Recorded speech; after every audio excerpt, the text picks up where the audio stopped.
Oh my god. There's no tension on this throttle at all. This feels like a toy. Doesn't feel like a real motorcycle throttle. Alright, we're riding the BMW K1600 GT.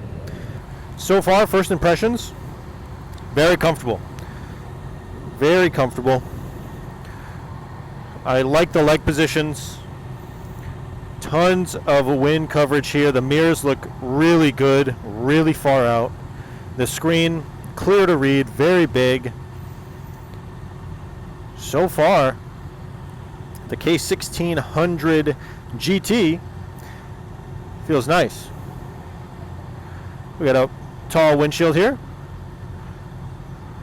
Oh my goodness, that goes up a long ways. 6'4", comfortably flat footing this bike on both sides. No problem at all. Vibration during idle. There's no vibration in the mirrors, no vibration in the handlebars, no vibration anywhere. Seat, foot pegs, nothing. Very nice bike. It's very quiet. And like I said, this doesn't feel like a regular throttle, but it feels very smooth. The levers feel really good. For some reason, that sticks out to me. The handlebar placement, my arms are just about fully extended. I am a bigger guy, so take that in consideration. Not uncomfortable. Might force you to lean a little bit more forward than you think. So my feet are going a little bit further back than I would have expected. Oh my goodness. This feels like a jet. It's so smooth.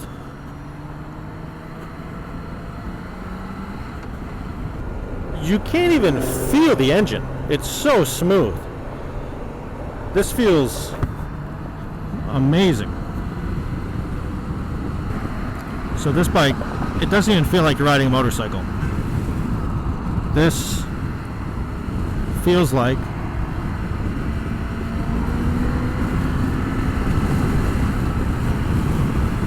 a jet. This feels like you're sitting in a cockpit of a jet and you're in complete control.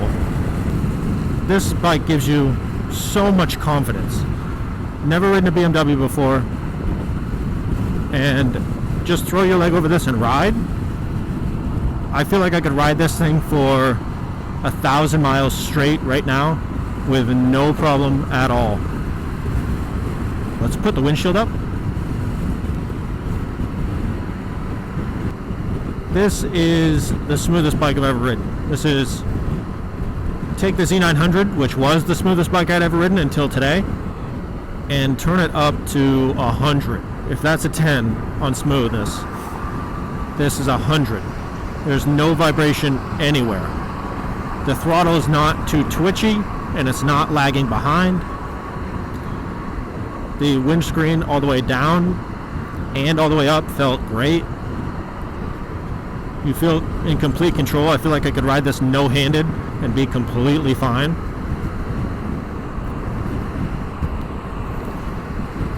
The clutch release felt fine. Nothing of note there. Didn't feel too early. Didn't feel too far out.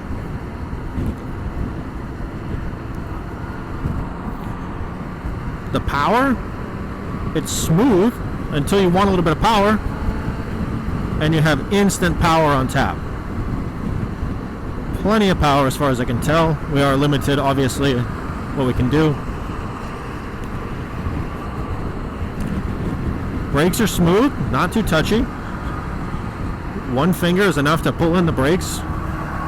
Shifting, I've only had to shift 2 or 3 times, and it's very smooth so far.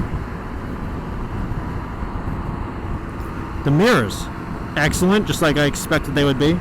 Very wide and big enough. Comfort while riding, no cramps. Feet in a comfortable spot. Hands, my arms are not too far out. The handlebars are in a good location. Smooth, powerful, comfortable. It feels like you could ride this thing all day, all week, never get tired. If you're used to rev matching on this bike, what I notice is when I clutch in and go to rev, you can't hear anything. So it's hard to rev match because it's revving, it's just you don't hear anything until it's a little bit too far gone.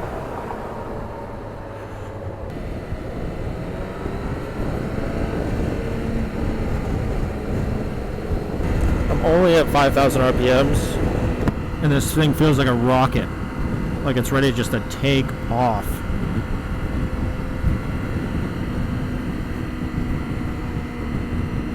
Nimble? Pretty nimble for a big bike.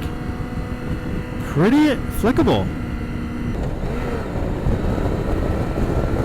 It sounds like you're going fast, but you don't feel like you're going fast.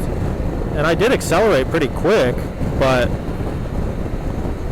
it didn't feel like I accelerated pretty quickly. Felt like it was just an average takeoff. So the best way I can describe it is the numbers going up on the screen seem like they're going up much faster than what it feels like when you're sitting in the seat. When I accelerate from 0 to 50 on my little 150, I can tell I'm accelerating to 50 miles an hour. When I accelerate to 50 miles an hour on my Honda Sport Touring bike, similar to this, it feels like I'm accelerating. This looks like I'm accelerating, but doesn't feel like I'm accelerating, if that makes any sense at all. Final thoughts on the BMW K1600 GT. Things I liked and things I didn't. So starting with what I liked. The bike was comfortable. It did not feel too big.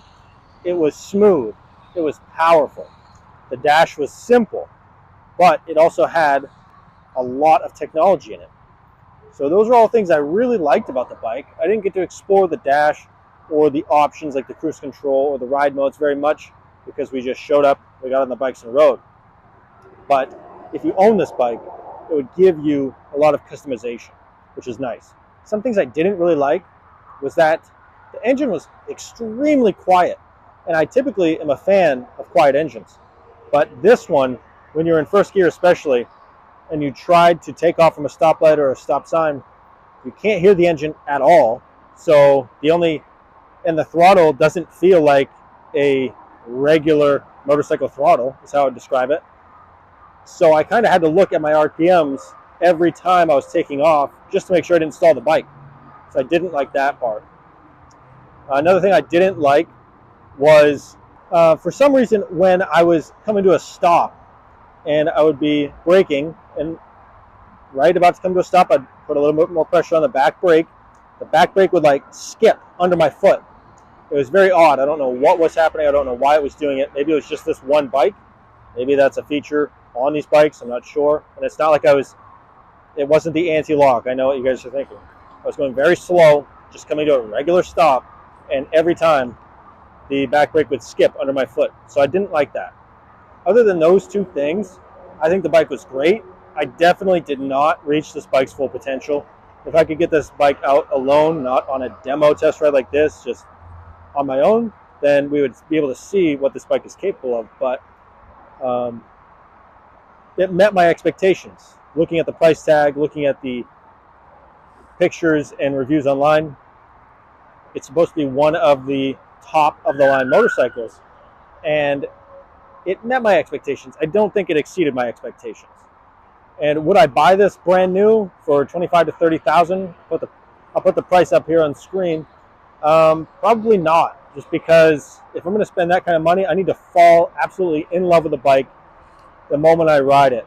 And this did have a couple of things I didn't like. On the used market, we'll put some prices up here that I can find. The way we rode during the test ride, 30 to 50 miles an hour, felt like a boring motorcycle.